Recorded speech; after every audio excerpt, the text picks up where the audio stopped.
What's up, everybody? Turboman 351 here, and yeah, finally pulled the trigger on this one, dude. And I was a little skeptical because you put a little bit of weight on when you're starting to get old. You know what I mean? But yep, I finally did it, guys. Boom, racing seats. Now these puppies here, dude, got them off marketplace. I think they were in a Subaru or something, but obviously that didn't come in a Subaru. So they're aftermarkets. I don't know what brand they are, but they're a good brand, I can tell you that.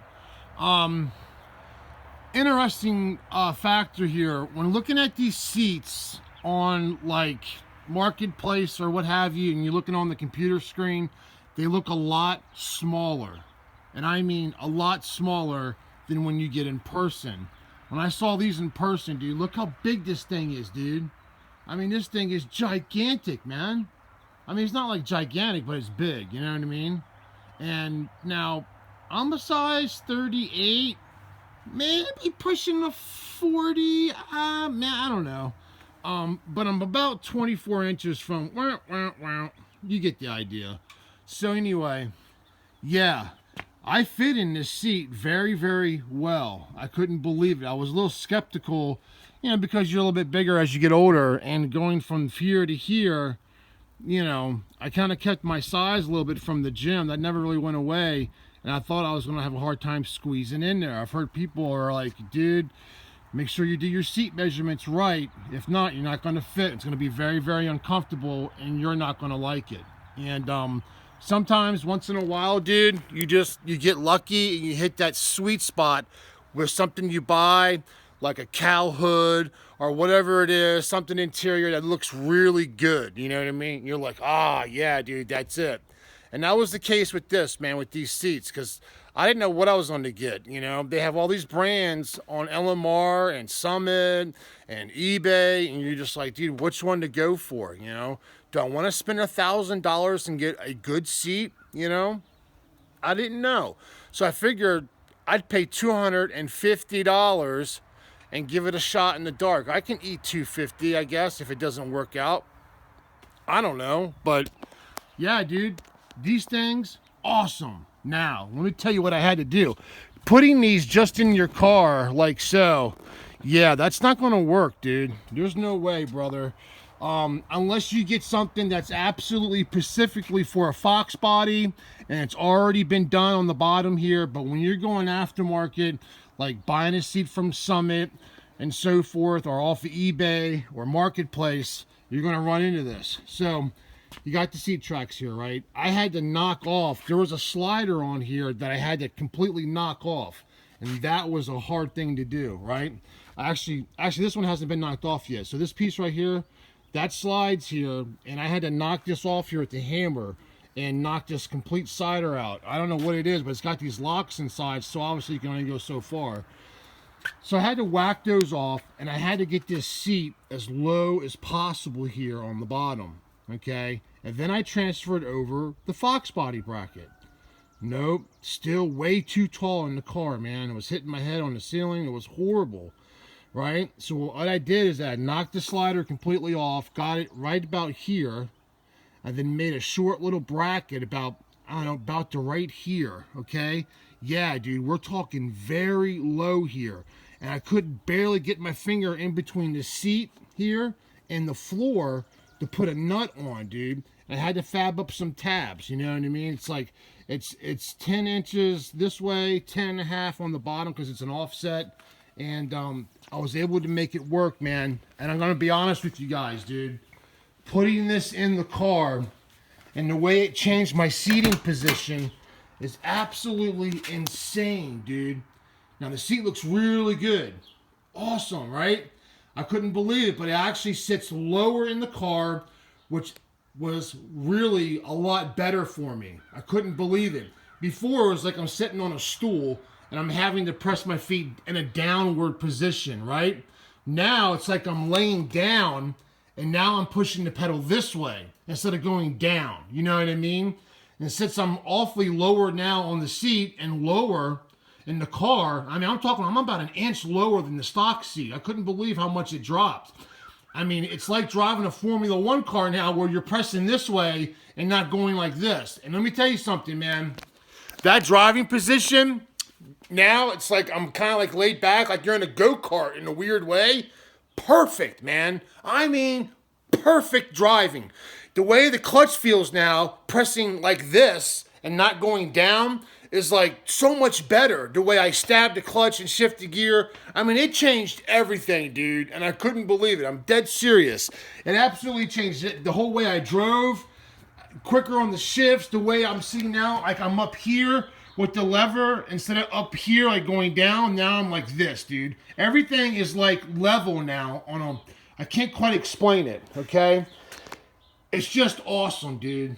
Now, I don't have the seatbelt things up here, you know, the wrap racing belts, but that's okay. I can, whatever. I just use the regular belt. It's fine. I don't plan on rolling the car over anytime soon, which knock on wood. But, so yeah, dude, now, beware. All right? And I'm not joning, but these seats, I'm going to be honest with you. If I was any bigger, dude, I'm short, and I'm not going to be able to fit in that seat. I'm being dead serious. That's why those NASCAR guys have those seats molded to their specific body. You know, they sit in this mold and it contours to their exact shape, and they cut the mold out and they build the seat around that guy. I'm going to be honest with you. If you're a size 42 waist, like if you wear a size 42 pants, you ain't fitting, bro. I'm going to be honest with you. Unless you get one of the seats that don't have this bolster right here. Like this area here will be flat. Then you can fit all day. But if you're trying to fit in between here and here, okay, and the bolsters and a seat like this, it's not going to work, dude. It's going to be straight up with you. It ain't going to work. But it worked for me.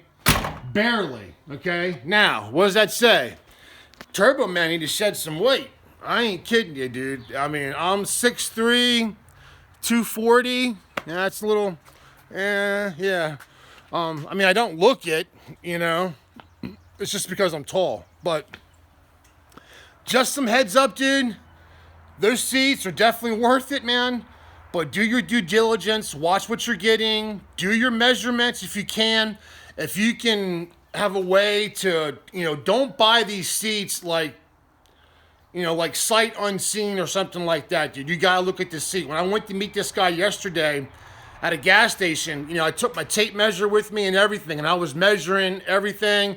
And I said, hey, can I sit in this seat? He was like, yeah, sat in it real quick. He was cool, and everything was a go. So do your due diligence, man, because like, if you're just shooting in the dark and buying off the internet or something, be careful, because you might not fit. But yeah, anything bigger than a 42, you might have some issues, but just saying. But if not, dude, you should be good to go, man. The driving position is absolutely awesome. It's just nice, dude. I can't really explain it, you know? That's why when you see those Formula One guys driving those F1 cars, they're almost laying down, if you ever noticed that. And now I just got a little taste of that in this car, and now I know why they do that. That's a very comfortable racing position or driving position. So you have, and obviously going left or right, that seat absolutely plants you. You're not going anywhere, and so that's pretty neat, dude. Other than that, car's chilling, running really good. We changed all the plugs. My tune-up, dude, I changed the plugs in this car, no joke, about every couple thousand miles or so, or every 4 to 5 months, I swap the plugs out. Sometimes sooner than that.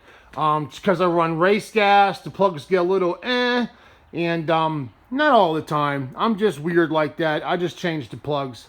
And so we did a tune-up on that. We got a new 6AL box in here in the fender. That's running really good because the other ones took a crap on me. I went through 2 of them in the past 2 months.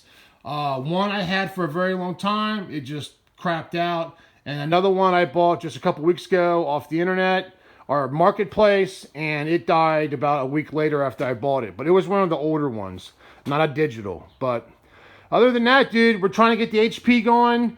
Going to put the Jose forced inductionist turbo on, see what that does. We got a lot of stuff coming, And we'll go from there. But if you guys got any questions or comments, dude, fitment, anything, product, things that fit on this car, let me know. I'll help you out. It's a 351 Windsor in a stock K member. So, you know, nothing crazy here.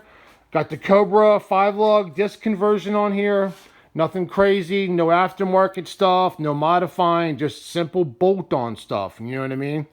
But other than that, dude, that's it. So I thought I'd give a quick little woohoo update there with the seats, man. Cool. All right, guys. Thanks for watching. Hit the like, hit the subscribe.